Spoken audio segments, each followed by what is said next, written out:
Hi, welcome to Telugu 70mm. మనం ఈరోజు movie వచ్చేసి రాచరికం. ట్రైలర్ మాత్రం అరాచకం అనమాట. డైరెక్ట్ చేసిన సురేష్ గారిని అడుగుదాం అసలు ఆ సినిమా ఎలా జరిగింది, ఏంటి క్యాస్ట్ గురించి గట్ట. సార్, అసలు ఆ సినిమా ఎలా జరిగింది సార్? చాలా ఎక్సలెంట్గా షూట్ జరిగిందండి. 66 days వరకు చేసాం షూట్. మనం ప్రతిరోజు బాగా ఎగ్జైట్గా చేసాం అనమాట. అందరూ అంటే ఎలా అంటే ఒక పిక్నిక్లా జరిగింది షూట్ మొత్తం. అలాగే అవుట్పుట్ కూడా చాలా బాగా వచ్చింది. మీరు చూసారు, ఇప్పుడు మీరే అంటున్నారు ట్రైలర్ చాలా అరాచకంగా ఉందని చెప్పి. దానికోసం చాలా ఎఫెక్ట్స్ పెట్టాం, చాలా కష్టపడి చేసాం ఈ మూవీ. అదండి. అలాగే అంటే ఈ సినిమా స్టార్టింగే ఒక 4 months మీరు ప్రొడ్యూసర్ గారు కూర్చుని ఫుల్ డిస్కస్ చేశారు. వేరే ప్రొడ్యూసర్ గారి గురించి చూశారు. కానీ ఎవడో రావడం ఎందుకులే మనమే, అది ఎలాంటి ఆ ఎక్స్పీరియన్స్ ఎలా అనిపించింది సార్? అప్పుడు చాలా పెయిన్ ఉంటుందండి. ఎందుకంటే మనం ఒక కథ రాసుకున్న తర్వాత ప్రొడ్యూసర్స్ దగ్గరికి వెళ్తాం. ఎస్ ఆర్ నో అనేది ఒకటి ఉంటుందండి వర్డ్. నీకు నచ్చితే చెయ్యాలి, నచ్చకపోతే నో చెప్పాలి. కానీ దాన్ని ఆపుతూ వెయిట్ చేయిస్తూ ఉండే కొద్దీ మన మీద మన కాన్ఫిడెన్స్ లెవెల్ తగ్గిపోతుంటుంది. అప్కమింగ్ కదండి మేము ఆల్రెడీ ఒక 4-5 మూవీస్ చేసిన తర్వాత ఇట్లు కొడితే అది పెద్ద ప్రాబ్లం కాదు, ఎవరో ఒకరు వస్తారనేది. అప్కమింగ్ మాకు ఎలా అనిపిస్తుంది అంటే వస్తారు చేస్తారు అని చెప్పారు కదా, ఖచ్చితంగా చెయ్యొచ్చేమో ఈ మూవీ అనే దీంట్లో ఉన్న ఒక 4 months వరకు అలాగే స్క్రిప్ట్ అంతా రెడీ అయింది. అరే ఏం చేద్దాం ఇదంతా అనుకున్నాం. లాస్ట్ మినిట్లోనే ఒకరోజు ఈశ్వర్ గారు మాత్రం ఫిక్స్ అయిపోయారన్నమాట. ఈ ఫ్రెండ్స్ని ఎవరినైనా పట్టుకొని అయినా సరే మనం మొత్తం అంతా అందరం కలిపి చేద్దాం ఈ సినిమా అని చెప్పి ఆయన ఫిక్స్ అయిపోయారు. వెళ్తూ ఫోన్ చేశారు నాకు, ఆఫీస్ నుంచి వెళ్తూ స్క్రిప్ట్ వర్క్ చేస్తున్నప్పుడు. అప్పుడు డిసైడ్ అయింది రాచరికం చేద్దామని చెప్పి మేము డిసైడ్ అయ్యామండి. అనంతపురం స్లాంగ్. ఎస్ అండి, అవునండి. ఆ స్లాంగే చేయాలని ఎందుకు అనిపించింది? యాక్చువల్గా ఇది కథ మాత్రం రాయలసీమ బ్యాక్ డ్రాప్ అండి. 70s నుంచి 2004 వరకు జరుగుతున్న బ్యాక్ డ్రాప్ అనమాట. కొన్ని 2 incidents దీంట్లో ఉన్నాయి. అయితే అది అనంతపురంలో జరిగింది కాబట్టి ఆ స్లాంగ్నే వాడి, అంటే ఇప్పుడు అనంతపురంలో చేస్తూ మనం తెలంగాణ స్లాంగ్ మాట్లాడలేము, ఉత్తరాంధ్ర స్లాంగ్ మాట్లాడలేము. మనం డైరెక్ట్గా ఏదైతే చేస్తున్నామో దాని మీద ఫుల్ ప్లేజ్డ్గా ఉండాలి అనేది మా ఇంటెన్షన్తో. కనుక డైలాగ్స్ కూడా కంప్లీట్ అనంతపురం స్లాంగ్లోనే ఉంటాయి అనమాట. అదేమీ రాయలసీమ స్లాంగ్లో. ఓకే, మీరు ఏదైతే అనుకున్నారో ఇక్కడ విజయ్ గారు వచ్చేసి శ్రీకాకుళం స్లాంగ్, ఎస్, ఈవిడ మేడం అప్సరా గారు వచ్చేసి తెలుగు అయితే బాలీవుడ్. ఎలా ఉండేది సెట్స్ లో చెప్పేటప్పుడు? ఇక్కడ ఆర్టిస్ట్ మెయిన్ అండి, ఆర్టిస్ట్ యాక్టింగ్ మెయిన్. ఇక్కడ డైలాగ్ వెర్షన్ అనేది అక్కడికి వచ్చిన తర్వాత మోడ్యులేషన్ ఏంటనేది వాళ్ళు హోంవర్క్ చేస్తారు. ఎందుకంటే వాళ్ళు ఆల్రెడీ ప్రూవ్డ్ ఆర్టిస్టులు వాళ్ళు కాబట్టి అక్కడ చాలా ముందు కూడా హోంవర్క్ చేసేవారు. ఇప్పుడు రూపేష్ ఉన్నాడు, రూపేష్ 1 week బిఫోర్ స్క్రిప్ట్ తీసుకునేవాడు డైలాగ్ రైటర్ దగ్గర నుంచి. అంటే తనది వైజాగ్, నాది వైజాగ్ చెప్తున్నాను మామూలుగా. అతను స్లాంగ్ మాట్లాడాలంటే యాజ్ ఇట్ ఈజ్ రావాలంటే అతను వీడియోస్ కూడా చూసేవాడు యూట్యూబ్లోనే. అంటే రాయలసీమ స్లాంగ్ ఎలా మాట్లాడుతున్నారు, వాళ్ళు ఎలా ఉన్నారు, ఈ టైప్ ఆఫ్ మీన్ సినిమాటిక్ కూడా ఫాలో అవ్వలేదండి మళ్ళీ దీంట్లో లాంగ్వేజ్లోనే. అంటే ఏందప్పా ఇదప్పా అని అలా కూడా కాదు, అసలు రియల్గా అక్కడ ఎలా మాట్లాడతారో అలాగే ఉంటాయి వర్డ్స్ అనమాట.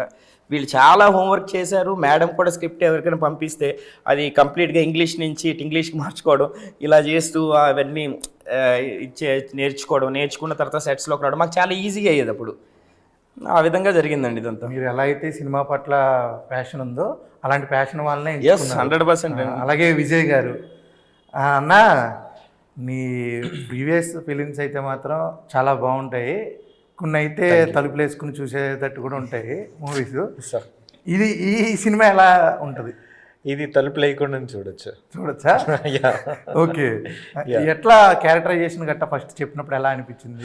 ఐఎమ్ వెరీ ఎక్సైటెడ్ అండి క్యారెక్టర్, బికాస్ ఒకే క్యారెక్టర్లో డిఫరెంట్ షేడ్స్ ఉంటాయి. అండ్ బేసిక్గా ఒక యాక్టర్ వాళ్ళ లైఫ్లో ప్రూవ్ చేసుకోవడానికి ఒక క్యారెక్టర్ కావాలి అనుకుంటారు. అది ఎర్లీ స్టేజ్లో నాకు దొరకడం ఫెల్ వెరీ హ్యాపీ. అందరికీ దొరికేది కాదు. టైర్ 2 హీరోలు, టైర్ 1 హీరోలు చేయాల్సిన మూవీ ఇది. దానికి నేను లీడ్ యాక్టర్గా చేయడం రియల్లీ దట్స్ మై లక్ అనుకోవాలి. యా, అలాగే వరుణ్ సందేశ్ గారు, అప్సరా గారు, మీరు ఆల్రెడీ 7 movies చేశారు, వీళ్ళు కూడా చాలా మూవీస్ చేశారు. వాళ్ళతో వర్క్ ఎక్స్పీరియన్స్ ఎలా అనిపించింది?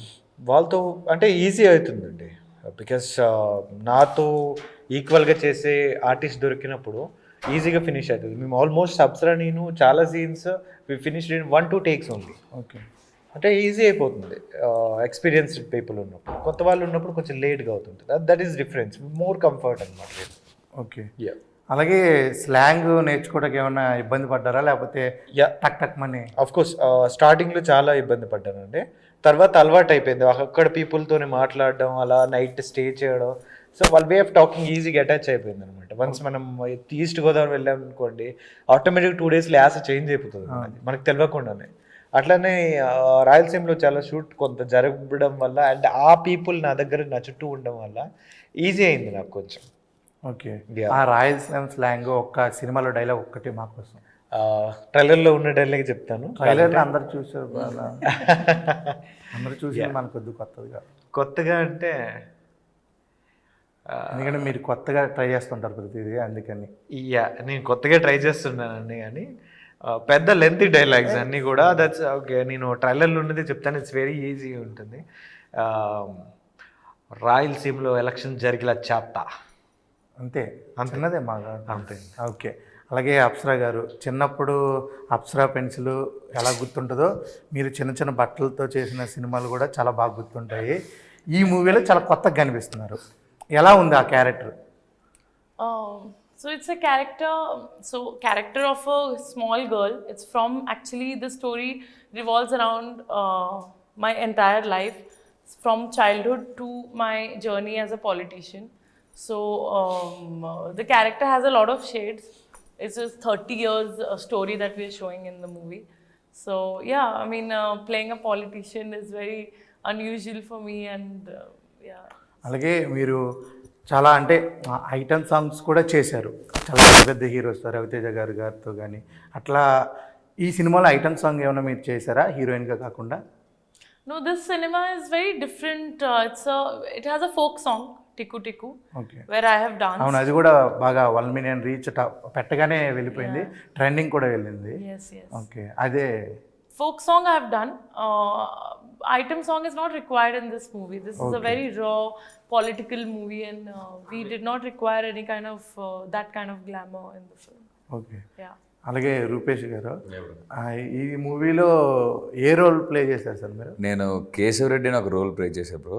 అది కాలేజ్ స్టోరీ జరుగుతున్నప్పుడు ఒక మెయిన్ యాంటగనిస్ట్ అంటాం కదా, నెగిటివ్, అది వస్తుంది. సో నేను నాకు సిబ్లింగ్ అవుతుంది కథలో. సో మా ఇద్దరికి మధ్యలో హీరోకి నాకు ఎక్కువ క్లాష్ ఉంటాయి అనమాట. సో అట్లా ఎక్కువ కాలేజ్ బ్యాక్డ్రాప్లో ఉండే ఎక్కువ ఎవరు కొట్టారు? కొట్టడం పక్కన పెడితే ఇక్కడ మా వరకు వచ్చేసరికి మాటలతో ఎక్కువ సంభాషణ జరిగేది అనమాట. ఓకే, సో ఫస్ట్ మాటలు నేను వినకపోతే అప్పుడు హీరోకి నాకు హ్యాండ్ వరకు వచ్చేది అనమాట అట్లా.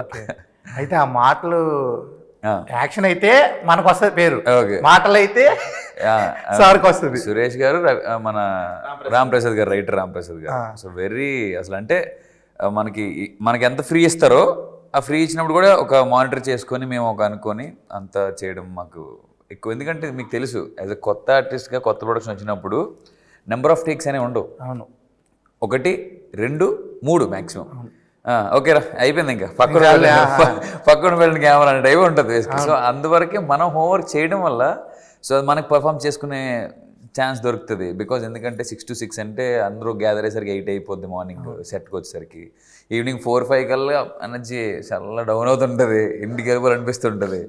సో అందుకే చెక్కు టైం ఉన్నా బట్ ఆ టైం దొరికింది, యూటిలైజ్ చేసుకున్నామంట. కేశవరెడ్డి క్యారెక్టర్ చూస్తే జేడి చక్రవర్తి గారు గుర్తొస్తారండి ఈ సినిమాలో. అతను చూసినప్పుడు మీకు ఫస్ట్ చక్రవర్తి గుర్తొస్తారు. ఓకే.